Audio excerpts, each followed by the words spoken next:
Aduh, peninglah.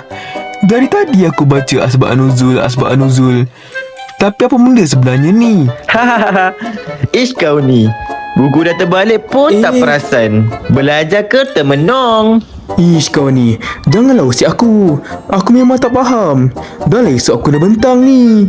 Aduh, hai. Kenapa bising-bising ni? Si Rafi ni pening pasal asbab al-nuzul. Ish, kalau tak faham, tanya je. Jangan simpan sorang-sorang. Itulah. Tolonglah aku. Asbab al-nuzul ialah sebab atau peristiwa yang menyebabkan sesuatu ayat Al-Quran diturunkan. Maksudnya, ada ayat yang turun sebab berlaku sesuatu? Betul. Ada ayat yang diturunkan kerana berlaku sesuatu peristiwa atau kerana para sahabat bertanya kepada Rasulullah sallallahu alaihi wasallam. Macam kita tengok cerita, kalau tak tahu apa yang berlaku pada awal cerita, mesti kita tak faham kenapa watak tu marah atau sedih.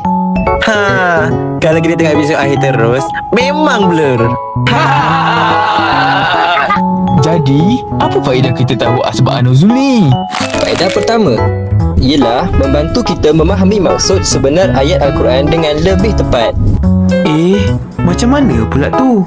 Contohnya, ayat yang melarang orang beriman menghampiri solat ketika mabuk. Bila kita tahu sebab ayat itu diturunkan, kita faham bahawa pengharaman arak berlaku secara berperingkat sehingga akhirnya diharamkan sepenuhnya. Sebab itu, mengetahui asbab al-nuzul membantu kita memahami tujuan sebenar sesuatu ayat. Sekarang baru masuk akal. Faedah kedua pula ialah mengelakkan kita daripada salah mentafsir ayat Al-Quran. Contohnya? Contohnya, ayat mengenai Safa dan Marwah. Pada mulanya, ada sahabat yang berasa ragu-ragu untuk melakukan sa'i kerana tempat itu pernah digunakan oleh orang musyrikin. Kemudian Allah Subhanahu Wa Taala menurunkan ayat yang menjelaskan bahawa sa'i antara Safa dan Marwah ialah syiar Allah. Jadi keraguan mereka pun hilang. Kalau tak tahu pasal kisah tu, mesti boleh salah faham.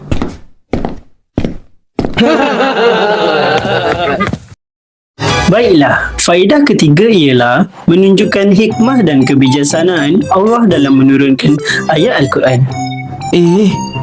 Hikmah macam mana? Allah menurunkan ayat sebagai jawapan kepada persoalan atau masalah yang dihadapi umat Islam ketika itu. Ini membuktikan bahawa setiap ayat mempunyai tujuan dan pengajaran. Maksudnya bukan turun tanpa sebab lah kan? Iya, tepat sekali. Ada lagi ke faedah lain? Mestilah ada. Mengetahui asbab al-nuzul membantu para ulama mentafsir ayat Al-Quran serta mengeluarkan hukum dengan tepat. Sebab mereka mengetahui latar belakang sesuatu ayat sebelum membuat sesuatu hukum. Barulah tak tafsir ikut suka hati. Jangan cakap macam tu. Sebutlah tidak mentafsir mengikut pendapat sendiri. Yelah Ustaz. Alhamdulillah, sekarang aku dah faham. Baiklah, cuba ulang apa yang kita belajar. Pertama, asbab an-nuzul membantu kita memahami maksud ayat dengan lebih tepat.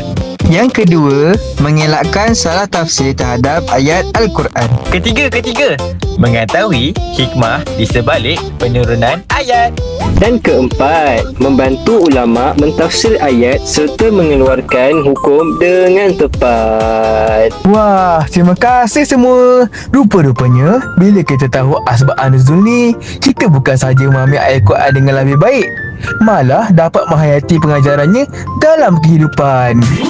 Semoga kita sentiasa mencintai, memahami dan mengamalkan Al-Quran. Terima kasih. Bye.